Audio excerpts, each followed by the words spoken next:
नमस्कार दोस्तों, मेरा नाम है मनीष कुमार और यूथ एकेडमी में आप सभी का स्वागत है। तो दोस्तों, आज के इस वीडियो में हम आरआरबी ग्रुप डी परीक्षा में आए हुए 22 अगस्त के सभी शिफ्ट के क्वेश्चंस की प्रैक्टिस करेंगे।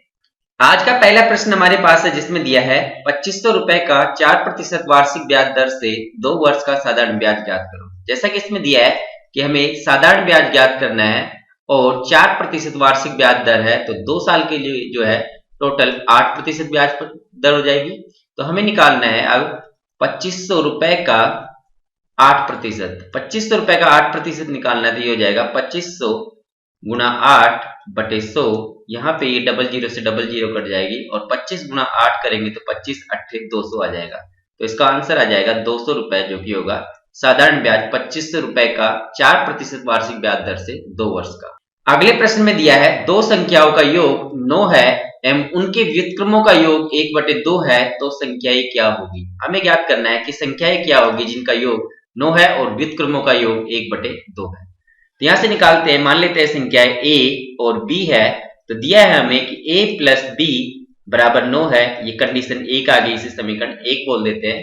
और दिया है व्युत्क्रमों का योग, मतलब इनको 1/a प्लस 1/b बराबर करते हैं, तो ये हो जाता है 1/2 के बराबर। तो यहां से हम निकाल लेते हैं a b, एलसीएम आ जाएगा, तो ये हो जाएगा a प्लस b या फिर b प्लस a, बोलो एक ही बात है, इक्वल्स टू 1/2। तो यहां से a प्लस b का मान जैसे कि दिया हुआ है 9, तो 9 गुना 2 करने पे 9 दूनी 18 हो जाएगा, मतलब a b बराबर 18 हो जाएगा। कह देते हैं इसको, ये है समीकरण नंबर 2। तो समीकरण नंबर 1 और 2 को एक साथ हम देखते हैं कि उनका योग तो 9 आ रहा है और गुणा करने पे 18 आ रहा है। तो हम यहाँ पे हिटर ट्रायल से जाते हैं, तो यहां से आ जाएगा कि दो संख्याएं ऐसी जिनको जोड़ने पे 9 आ रहा है और गुणा करने पे 18 आ रहा है, वो है 6,3। तो संख्या आ गया हमारे पास 6 और 3, दो संख्याएं हैं जिनके लिए योग 9 होगा और व्युत्क्रमों का योग 1/2 होगा। तो यहां से हमारा आंसर आ जाएगा 6 और 3। अगला प्रश्न त्रिकोणमिति से है, जिसमें दिया है tan theta plus cot theta बराबर 3 है, तो tan square theta plus coat square theta का मान क्या होगा। हम जानते हैं कि tan थीटा बराबर होता है 1 कोट थीटा, या फिर कोट थीटा बराबर होता है 1/tan थीटा। तो हम इसको लिख सकते हैं, जो क्वेश्चन दिया था उसको, कि दिया है हमें tan theta plus cot theta को लिख रहे हैं 1/tan थीटा। तो tan theta plus 1/tan theta बराबर 3 है। तो हमें ज्ञात क्या करना है कि tan square theta plus 1/tan square theta. तो ये अब बन गया हमारे पास बीज गणित का प्रश्न, जिसमें दिया है x प्लस 1/x बराबर 3 है, तो x square plus 1/x square का मान क्या होगा। तो यहां से हम दोनों तरफ स्क्वायर कर देते हैं, तो यह आ जाएगा x square plus 1/x square plus 2 equals to 9। तो x square plus 1/x square का मान आ जाएगा 9 माइनस 2 करने पे 7 इसका सही आंसर होगा।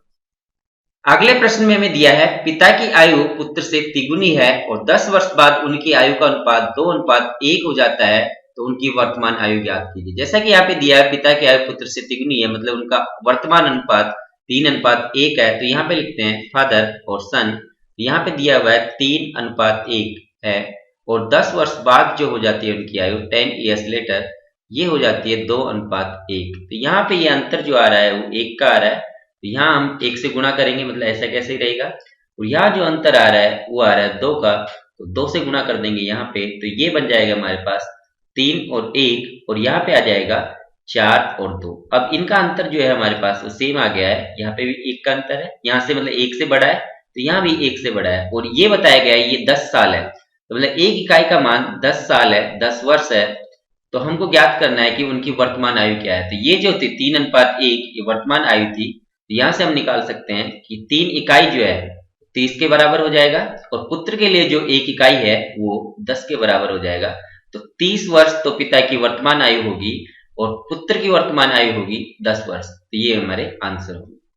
अगला प्रश्न जो है द्विघात समीकरण से है, और इसमें दिया है x square minus 14x plus 49 के गुणनखंड ज्ञात कीजिए। तो इसके गुणनखंड ज्ञात करने के लिए हम क्या करेंगे, इस 49 के 2 ऐसे टुकड़े करेंगे जिनको गुणा करने पर तो हमारे पास 49 आए और उनको जोड़ने पर -14 आए। तो 49 के टुकड़े होंगे वो 7 गुना 7 होंगे, तो -7 गुना -7 करेंगे तो 7 के 7 49 और माइनस माइनस प्लस हो जाएगा। तो मतलब गुणा करने पर तो 49 आ रहा है, पर जोड़ने पे हमारे पास आ जाएगा -14। तो हम इसको लिख सकते हैं -14 को -7x और -7x। तो यहां से आ जाएगा x square minus 7x minus 7x plus 49 equal to 0। तो यहां से हम x कॉमन ले लेते हैं इसमें से, तो यहाँ पे बच जाएगा x माइनस 7 और इसमें से हम कॉमन ले लेते हैं माइनस के साथ। माइनस 7 कॉमन लेने पे x माइनस 7 बचेगा यहाँ पे भी। इस तरीके से x माइनस 7 फिर से कॉमन लेने पे ये तो x बच जाएगा और इसमें बचेगा माइनस 7, तो x माइनस 7 बचेगा इक्वल टू 0। तो इसके गुणनखंड हो गए थे हमारे पास x माइनस 7 और x माइनस 7, और x के मान निकालने होते अगर इसमें, तो हम x माइनस 7 बराबर 0 रख देते तो x बराबर 7 आ जाता, जिसको हम x के मान या फिर बोलते समीकरण के लिए मूल है। अगला प्रश्न दिया है 5 सेंटीमीटर 7 सेंटीमीटर एवं 10 सेंटीमीटर भुजा वाले त्रिभुज का क्षेत्रफल ज्ञात कीजिए। तो इसका क्षेत्रफल ज्ञात करने के लिए हम हीरो का सूत्र प्रयोग करेंगे और उसमें क्षेत्रफल बराबर होता है s minus a, s minus b और s माइनस c, और पूरे का ये c है और पूरे का ये आ जाएगा वर्गमूल। तो पूरे का वर्गमूल आ गया है, जहां पे s जो होता है वो होता है अर्ध परिमाण। तो यहाँ पे सबसे पहले s निकालते हैं, तो s बराबर हो जाएगा 5 प्लस 7 प्लस 10 बटे 2, और 5 और 7 12, 12 और 10 करने पे 22, 22 बटे 2 करेंगे तो आ जाएगा 11, 22 बटे 2 करने पे 11 है, s का मान आ गया है। और ए बी सी जो है त्रिभुज की भुजाएं हैं, तो यहाँ से निकालते हैं हम क्षेत्रफल। क्षेत्रफल बराबर हो जाएगा s का मान जो कि 11, 11 माइनस 5, 11 माइनस 7 और 11 माइनस 10। तो यहां से ये आ जाएगा सोल्व करने पे 11, 11 में से 5 जाएगा तो 6, 11 में से 7 जाएगा तो 4 और ये 1 आ जाएगा। जब इसको फर्दर सोल्व करेंगे तो हमारे पास आ जाएगा एरिया बराबर 2 वर्गमूल में 1166 सेंटीमीटर स्क्वायर। तो ये हमारा आंसर हो जाएगा इस क्वेश्चन के लिए। अगला प्रश्न है 6 सेंटीमीटर 8 सेंटीमीटर और 10 सेंटीमीटर भुजाओं वाले समकोण त्रिभुज के परिगत वृत्त का क्षेत्रफल ज्ञात कीजिए। तो हमें परिवृत्त का क्षेत्रफल ज्ञात करना है, तो सबसे पहले हम परिवृत्त की त्रिज्या ज्ञात करनी पड़ेगी। तो यहाँ पे दिया हुआ है कि एक समकोण त्रिभुज है जिसकी भुजाएं 6, 8 और 10 है। तो ये अगर 6 है तो ये 8 हो जाएगी और ये हो जाएगी 10। जैसा कि दिया हुआ है, जो समकोण त्रिभुज के परिवृत्त का क्षेत्रफल ज्ञात करना है, मतलब कि जो परिवृत्त होता है वो सभी शीर्षों को टच करते हुए जाता है। तो कुछ इस तरीके से होगा कि ये यहां से होके जाएगा और इसका जो केंद्र होता है वो हमेशा होता है कर्ण का मध्य बिंदु। तो कर्ण का मध्य बिंदु होगा तो हमारे पास त्रिज्या बराबर आ जाएगी कि ये जो कर्ण है हाइपोटेनस बाई 2 करने पे 10 बटे 2 करने पे 5 सेंटीमीटर त्रिज्या आ जाएगी। जैसा कि हमारे पास त्रिज्या आ गई है 5 सेंटीमीटर, अब हम निकालते हैं कि इस वृत्त का क्षेत्रफल क्या होगा। तो वृत्त का क्षेत्रफल होता है पाई आर स्क्वायर। तो यहाँ पे पाई को पाई ही रहने देते हैं अभी, तो पाई आर स्क्वायर करेंगे तो 5 का स्क्वायर करने पे 25 आ जाएगा। तो 25 पाई सेंटीमीटर स्क्वायर जो है इस परिवृत्त का क्षेत्रफल आ जाएगा। तो ये हमारा आंसर हो जाएगा। अगले प्रश्न में हमें एलसीएम ज्ञात करना है 112, 252 और 99 का। तो हम यहाँ पे इनके टुकड़े कर लेते हैं। तो टुकड़े करेंगे तो ये आ जाएगा हमारे पास कि 56 दूनी 112, और 56 का जब टुकड़े करेंगे तो 28 दूनी 56 और 56 दूनी 112, और इसके भी टुकड़े करते हैं तो इसको हम 4 से भाग दे देते हैं। तो 4 गुना 4 6 24 और 4 3 12, और इसके टुकड़े करेंगे तो ये आ जाएगा 11 9 99। तो यहाँ से और टुकड़े करेंगे तो ये आ जाएगा 7 चौके 28, मतलब कि 7 गुना 4 जो कि 2 की घात 2 होगा, और ये 2 की घात 2 है। और उसी तरीके से ये आ जाएगा 2 की घात 2 और 9 सत्ते 63 लिख देते हैं इसको। तो 7 गुना और 9 को लिख देते हैं 3 का स्क्वायर, और यहाँ पे ये आ जाएगा हमारे पास 11 गुना 3 का स्क्वायर। तो इस तरीके से ये आ गया 7 गुना 2 की घात 4 और 2 की घात 2 गुणा 3 की घात 2 गुणा 7 और 11 गुणा 3 की घात 2। तो यहां से अब हमको एलसीएम निकालना है। तो एलसीएम बराबर हो जाएगा जो अधिकतम घातें होगी, तो 2 की अधिकतम घात जो है वो है हमारे पास 4, तो 2 की घात 4 हो जाएगा। 3 की अधिकतम घात 2 ही है, तो 3 की घात 2 हो जाएगा, फिर 7 आएगा और गुणा 11, सॉरी ये 11 है। तो यहां से आ जाएगा हमारे पास 2 दूनी 4 और 4 चौके 16, 16 गुना 9 गुणा 7 गुना 11। तो यहां से हमारे पास आ जाएगा 16 9 में 144 गुना 7 गुना 11 करेंगे तो 7 चौके 28 हासिल 2 और 7 14 7 98 99 100 1008 आ जाएगा, गुणा 11 करेंगे तो यह आ जाएगा 11 88 और 0 और 11 एकम 11, तो 11088 जो है इसका सही आंसर होगा। अगला प्रश्न जो है काफी इजी क्वेश्चन था, और इसमें पूछा था कि ABC मान लेते हैं ABC एक त्रिभुज है और इसके लिए कोई दो कोण 60 डिग्री और 80 डिग्री दिए हुए हैं, तो तीसरे कोण x डिग्री का मान ज्ञात करना है। तो हम जानते हैं कि त्रिभुज के तीनों कोणों का योग जो होता है वो 180 डिग्री होता है, मतलब कि 80 degree plus 60 degree plus x degree बराबर 180 होना चाहिए था। तो यहाँ से 60 प्लस 80 करेंगे तो 140 आ जाएगा, और उसको जब 180 में से माइनस करेंगे तो x बराबर आ जाएगा 180 माइनस 140, तो x बराबर आ गया 40 डिग्री। तो 40 डिग्री इसका सही आंसर है। अगला प्रश्न है, एक आयत की लंबाई 20 सेंटीमीटर है एवं क्षेत्रफल 244 सेंटीमीटर है, तो चौड़ाई क्या होगी। हम जानते हैं कि आयत का जो क्षेत्रफल होता है, आयत का क्षेत्रफल बराबर होता है लंबाई गुणा चौड़ाई। तो लंबाई गुणा चौड़ाई, तो क्षेत्रफल दिया हुआ है 244 बराबर लंबाई का मान 20 और चौड़ाई का मान निकालना है, तो ये रहने देते हैं चौड़ाई। तो चौड़ाई बराबर हो जाएगा हमारे पास कि 244 बटे 20 करने पे हम 2 का भाग देते हैं और फिर एक छोड़ के 0 लगा देंगे, दशमलव लगा देंगे। यहाँ से आ जाएगा 2 एकम 2, 2 दूनी 4 और 2 दूनी 4, और ये आ जाएगा टोटल चौड़ाई जो है वो 12.2 सेंटीमीटर। तो 12.2 सेंटीमीटर है, और यहाँ पे दिया था 244 सेंटीमीटर स्क्वायर जो है क्षेत्र, तो 12.2 सेंटीमीटर इसका आंसर हो जाएगा। अगले प्रश्न में दिया है कि 384, 432 एवं 1200 का एचसीएफ ज्ञात कीजिए। तो यहाँ पे एचसीएफ ज्ञात करने के लिए हम क्या करते हैं, इनके डिफरेंस ले लेते हैं। तो इनका डिफरेंस लेंगे तो ये आ जाएगा डिफरेंस कि 16 और 32 करेंगे तो ये आ जाएगा 16 और 32 48, टोटल ये डिफरेंस 48 आ गया है। और यहाँ से डिफरेंस बाद में निकालेंगे, पहले हम देख लेते हैं क्या 48 ही इसका एचसीएफ है क्या। तो 48 जैसे कि यहाँ से इनका डिफरेंस निकल गया है, तो इसका भाग देंगे अगर 48 का 384 में 432 में, तो पूरा पूरा भाग जाएगा, और इसमें भी पूरा भाग जाएगा 48 का। तो 48 जो है इसका एचसीएफ हो जाएगा, तो 48 इसका आंसर होगा। अगला प्रश्न है कि इसको सिंप्लीफाई करके इसका मान ज्ञात करना है। तो हम मान लेते हैं कि ये y बराबर है वर्गमूल में 12 प्लस 12 प्लस 12 और इस तरीके से इनफाइनाइट तक। तो यहां से हम क्या मान सकते हैं कि ये पूरा जो है ये इनफाइनाइट तक जा रहा है, तो ये भी जो है y के बराबर होगा। यहाँ पे आ जाएगा वर्गमूल में 12 प्लस y के बराबर।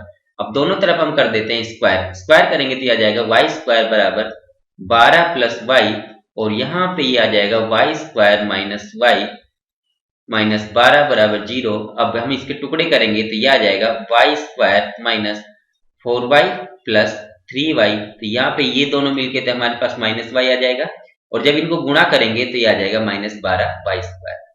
तो यहाँ पे ये ऐसे कैसे लिख दिया।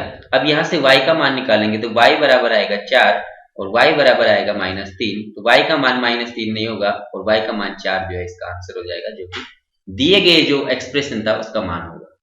अगला प्रश्न हमारे पास है जिसमें दिया है 6 प्लस वर्गमूल में 27 और 6 माइनस वर्गमूल में 27 का मध्यानुपाती क्या होगा। तो मान लेते हैं हमें दो संख्याएं दी गई है a और b, और उनका मध्यानुपाती जो है c है।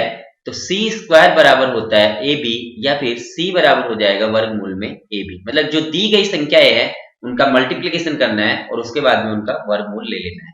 तो यहाँ पे हम निकालते हैं, तो मध्यानुपाती बराबर हो जाएगा कि पहले तो हम इनको मल्टीप्लाई कर लेते हैं। तो 6 प्लस वर्गमूल में 27 और 6 माइनस √27, तो यह आ जाएगा a plus b, a minus b format है।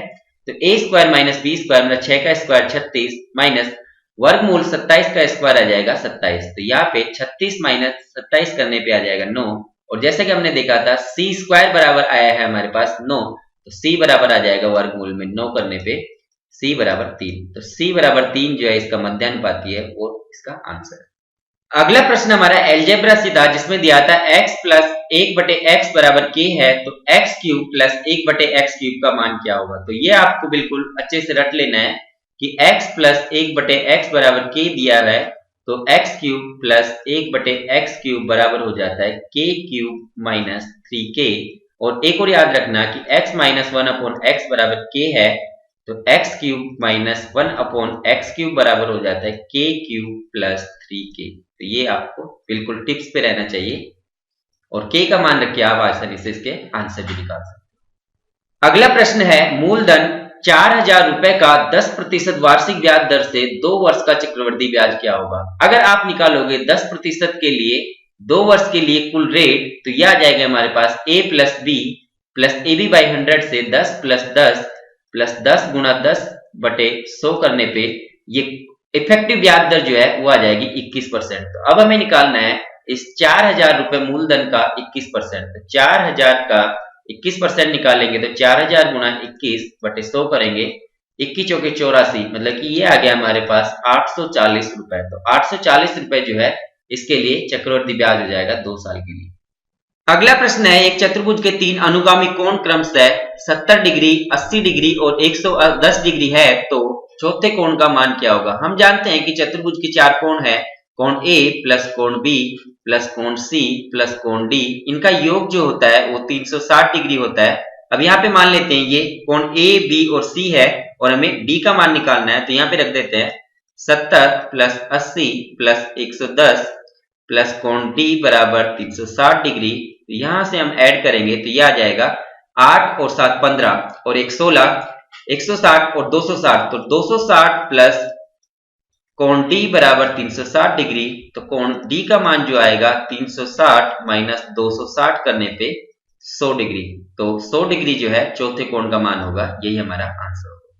अगले प्रश्न में हमें दिया है समद्विबाहु त्रिभुज ABC में AB बराबर AC है और कोण A बराबर 40 डिग्री है, तो कोण B का मान ज्ञात करो। तो हम यहाँ पे सॉल्यूशन करते हैं और बनाते हैं एक त्रिभुज ABC, और जिसमें दिए गए अकॉर्डिंग कि AB बराबर AC है, तो ये दोनों भुजाएं बराबर हो जाएगी। और जैसा कि हम जानते हैं कि समद्विबाहु त्रिभुज में जो भुजाएं समान होती है उनके सामने के कोण या विपरीत कोण भी समान होते हैं। तो ये कोण अगर y डिग्री है तो ये भी y डिग्री होगा, और इसमें दिया है कोण A बराबर 40 डिग्री है, तो कोण B का मान ज्ञात करना है। ये बराबर 40 डिग्री दिया हुआ है, तो हमें B का मान मतलब कि y डिग्री का मान ज्ञात करना है। और हम जानते हैं कि त्रिभुज के तीनों कोणों का योग 180 डिग्री होता है, तो यहाँ से ये दोनों कोण मिला के 140 डिग्री आ जाएंगे। और जैसा कि 2y बराबर 140 है, तो y बराबर आ जाएगा 70 डिग्री। 70 डिग्री इसका सही आंसर होगा। अगले प्रश्न में हमें दिया है 12,000 रुपए का 7% दर से 2 वर्ष का साधारण ब्याज ज्ञात कीजिए। हमें ज्ञात करना है सिंपल इंटरेस्ट, और जैसा कि दिया है 7% वार्षिक ब्याज दर है, तो 2 साल के लिए जो ब्याज दर है वो 7 गुना 2 करने पे 14% हो जाएगा।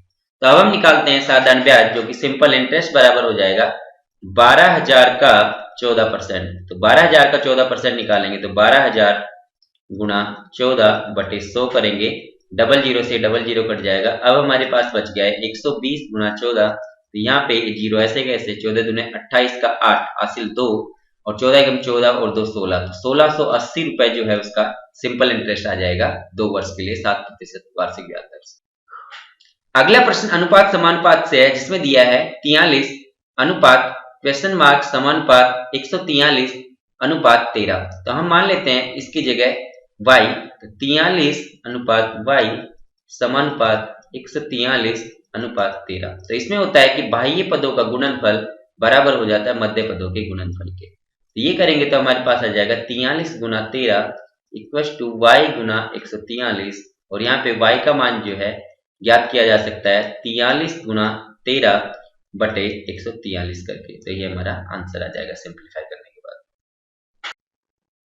नेक्स्ट प्रश्न जो है आयु संबंधी प्रश्नों से है, और इसमें दिया है पिता की आयु पुत्र की आयु की 4 गुनी है, फादर और सन है, फादर की आयु 4 गुनी है वो सन की आयु से, और दिया है 20 वर्ष बाद उनकी आयु जो है पुत्र की आयु की 2 गुनी हो जाती है। तो यहाँ पे हम लिखते हैं कि 20 साल बाद 20 years later ये हो जाएगा 2, तो ये हो जाएगा 1, क्योंकि पिता की आयु जो है पुत्र की आयु की 2 गुनी हो जाती है। अब यहाँ पे देखते हैं हम इनका अंतर कितना है। यहाँ पे इनका अंतर 3 है और इनका अंतर 1 है। तो यहाँ तो 1 से गुणा करना था और यहाँ गुणा करना था 3 से। तो अब गुणा करते हैं तो ये आ जाएगा 4 और 1 ऐसे कैसे, और ये हो जाएगा 3 दूनी 6 और ये आ जाएगा 3। तो यहाँ पे अब जो अंतर है वो 2 का आ रहा है और यहाँ पे भी 2 का आ रहा है, और ये अंतर जो दिया हुआ है 2 वो 20 साल के बराबर है, मतलब कि ये 10 गुना हो रहा है। तो 10 गुना हो रहा है तो सभी आयु जो है वो 10-10 गुना हो जाएगी। तो हमें ज्ञात करना है कि उनकी आयु ज्ञात करनी थी जो कि वर्तमान आयु थी। तो इसका 10 गुना करने पे 4 का ये आ जाएगा 40, और इसका 1 का 10 गुना करने पे आ जाएगा 10। तो 40 और 10 जो है पिता व पुत्र की वर्तमान आयु है। 40,10 हमारा आंसर हो जाएगा। अगला प्रश्न है कि 3150 रुपए में बेचने पर किसी वस्तु पर 5% का लाभ होता है, तो 8% लाभ कमाने के लिए उसे कितने में बेचना होगा। तो जैसा कि यहाँ पे मान लेते हैं कि 100 रुपए अगर क्रय मूल्य था तो पहले केस में बेचा जा रहा है 105 रुपए में और दूसरे केस में बेचा जा रहा है 108 रुपए में।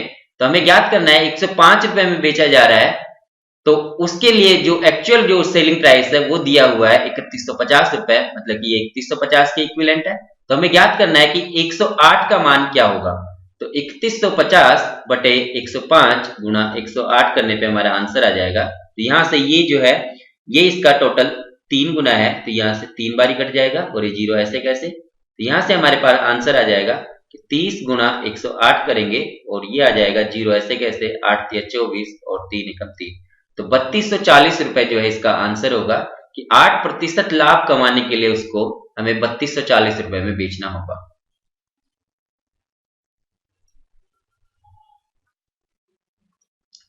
अगला प्रश्न है कि 1000 रुपए की धनराशि को तारा, तमन्ना और टीना के बीच 4:5:6 के अनुपात में वितरित किया जाता है।